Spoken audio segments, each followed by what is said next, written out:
All right, so here's a few news articles that I thought were interesting. The New York Times is suing the AI companies for training their AIs on New York Times articles, claiming that they are exceeding fair use. The AI companies claim that what they're doing is the same as just readers reading it, and that will be decided in court. I see the Twitch delay must be very. Yeah, the Twitch delay is very extreme today. All right, I guess that'll be all right. Okay, it's not frozen. It's just quite a few seconds behind me. It disoriented me a bit. All right. So anyway, now authors are suing Anthropic. What happened is almost all the current large language models were trained on this thing called the pile or the heap.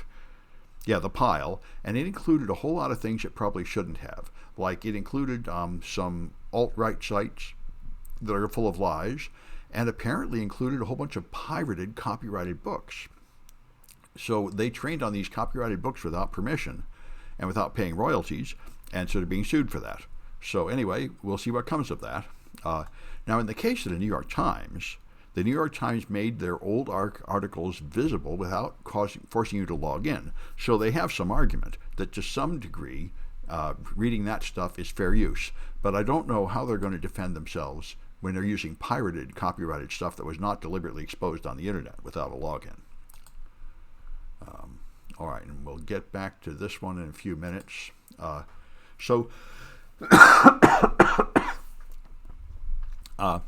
Trusted execution environments are a big part of mobile security, and they form these things sort of like virtual machines, limited ranges, limited areas to run an application in that supposedly will not expose the data to other apps on the phone.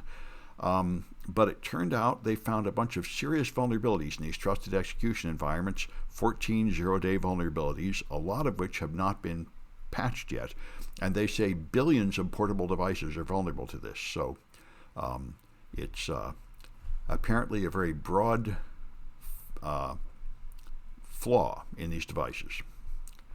And so right now, I don't think there are any known exploits, and they haven't listed which devices are affected, but I imagine pretty much all the portable devices have this vulnerability. And we'll probably be hearing more about this as the patching process proceeds. As you probably know, the United States is at danger of going to war with China. We've been heating up gradually due to internal pressure, probably caused primarily by the collapse of China's economy. Xi Jinping would like to create a war with a foreign power to stay in power, and he's been making more and more aggressive moves towards Taiwan. So he's likely to invade Taiwan. The United States will probably vigorously defend Taiwan because we need the chips from there.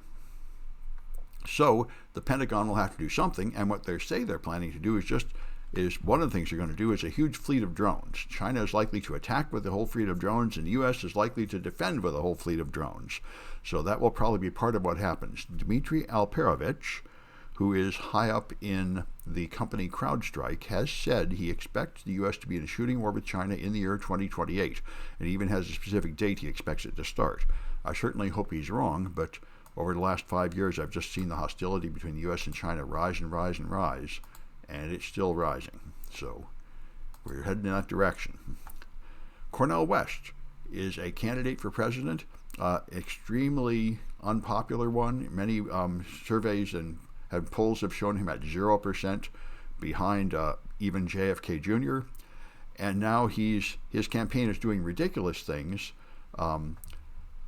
They put somebody saying they'd agreed to be a Cornel West lecturer, and this person didn't agree to it all and didn't even know what an lecture was. So it's just amazing. His campaign just seems to be forging the documents, and they're getting in trouble with courts over it now.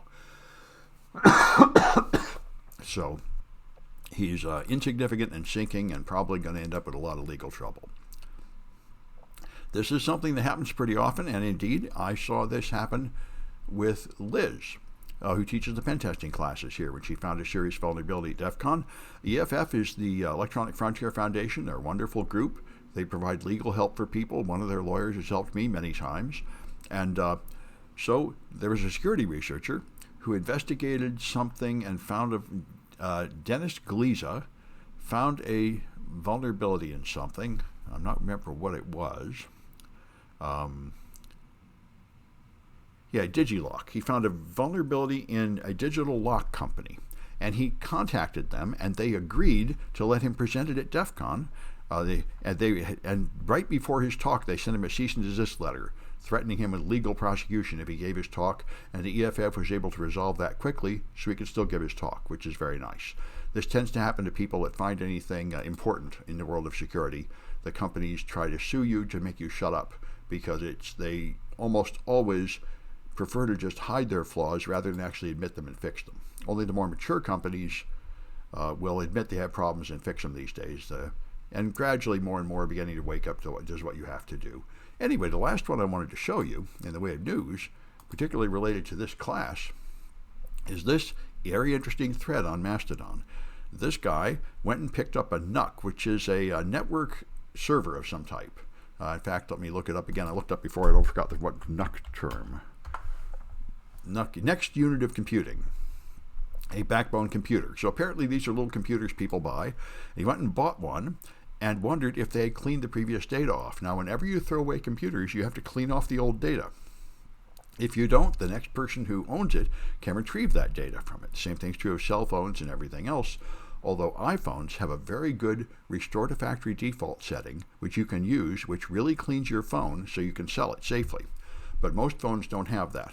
And anyway, he went in there and looked to see if they wiped the hard drives, and they did not. And he said, you can tell because they have USB fans still attached, which is something you would certainly be able to pull off and reuse on the next device. So apparently somebody in haste just tore down the stuff and threw it away in a sloppy way without giving any consideration to what they were doing. And indeed, they didn't wipe them. So he found data on the hard drives using the kind of tools we're going to use in this course. And now he found they were used as some kind of a Google Home type Alexa thing. And so since they were running an Alexa type device that was doing voice recognition, it saved everything they said as WAV files, and they're just sitting there. So he has 11,000 WAV files, every verbal command issued to it. The logs are full of errors. Maybe they...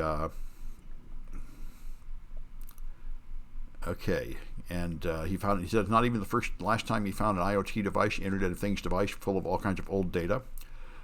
So he found the secrets. For a secret, they had made their own secrets manager, which is a terrible idea. So this is something like a password vault, which we're also going to investigate in these classes, password manager. In this class, they made their own, and it had some kind of secret like a master password, and he found that master password. So now he can get in their secrets vault and pull out their Amazon S3 keys, which is Amazon Cloud Storage. And now he finds that this thing, if you plug it in, it authenticates to their servers, which are still up, using keys that are in the same homebrew vault thing. So now he's got control of their servers because they threw away a computer and left it still with the login credentials to log into their cloud services without preventing any of that. So he's found more and more stuff here. It's a pretty interesting thread and has a lot to do with data remnants. And so I wanted to mention it in this class. One of the district attorneys in San Francisco took this class specifically because he made a mistake and submitted a computer into evidence, and it had data on it that he didn't know about that became a matter of public record. So he took this class in order to understand the issue of remnant data on computers, which is one of the topics we're going to talk about here. Anyway, I'm going to stop the news.